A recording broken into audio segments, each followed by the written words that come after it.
एक समय की बात है। एक कबूतर था जो पेड़ पर एक घोंसले में रहता था।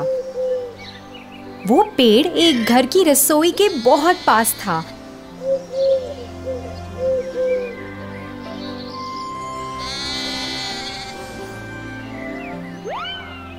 और उसमें काम करने वालों को कबूतर बहुत पसंद था।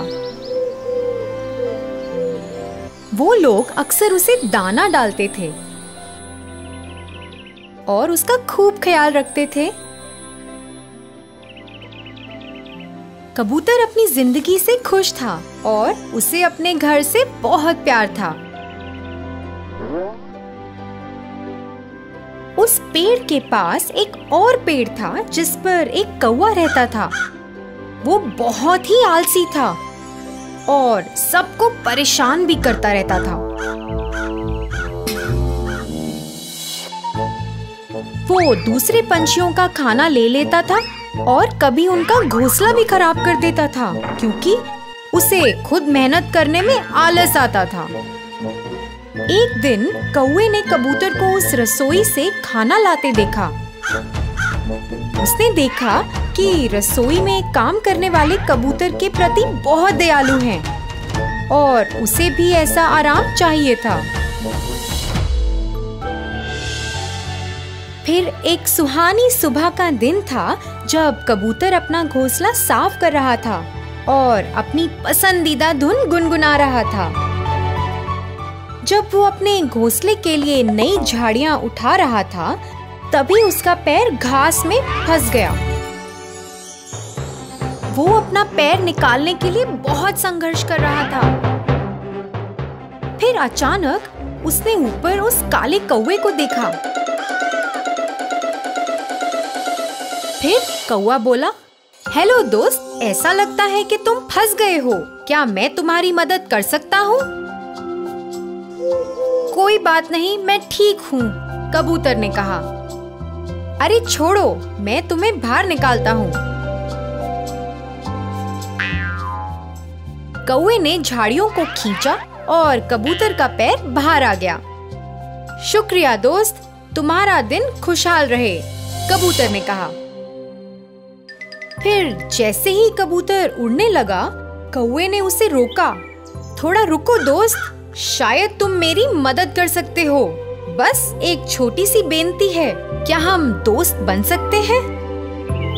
फिर कबूतर बोला, हाँ, हम शायद दोस्त बन सकते हैं। अरे वाह, अब दोस्त तो सबका मिल बांट कर करते हैं। मैंने सुना है तुम्हारा घोंसला बहुत बड़ा और सुंदर है। चलो वहां चलते हैं, कौवा बोला।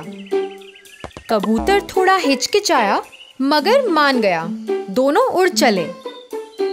जब कौवे ने घोंसला देखा वो बहुत खुश हुआ।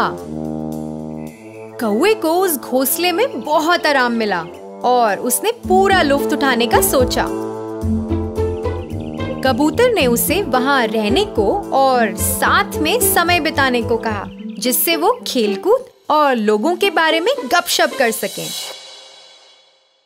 पर जब खाने का समय हो गया, कौवे को अपने लिए खाने की तलाश करनी थी और अपना ध्यान रखना था। कुछ दिन बाद कौवा बहुत ही परेशान हो गया। जब वो कबूतर को अपना सारा खाना खुद खाते देखता, वो चाहता था कि कबूतर उसके लिए भी खाना लेकर आए, पर ऐसा ना हुआ। कौवा मांस खाना चाहता था, मगर कबूतर तो रसोई से सिर्फ दाने लेकर आता। कौवे से इंतजार नहीं हुआ और उसने तय किया कि वो खुद रसोई में खाना लाने जाएगा। एक दोपहर वो चिमनी से नीचे रसोई में गया। उसे मच्छी बनने की खुशबू आई और वो रुक ना पाया। उसने थोड़ा सा चखा और फिर थोड़ा और। फिर वो लालची हो गया और सारी मछली खाना चाहता था।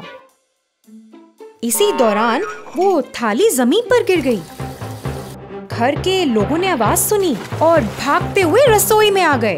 कौवा थर-थर कांपने लगा और भागने की कोशिश करने लगा, मगर बहुत देर हो चुकी थी।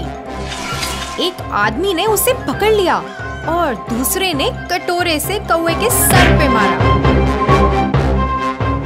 बच्चों, आपने देखा कैसे लालच और स्वार्थ किसी को भी मूढ़ बना सकता है। हमें उम्मीद है ये कहानी आपको बहुत पसंद आई होगी। धन्यवाद।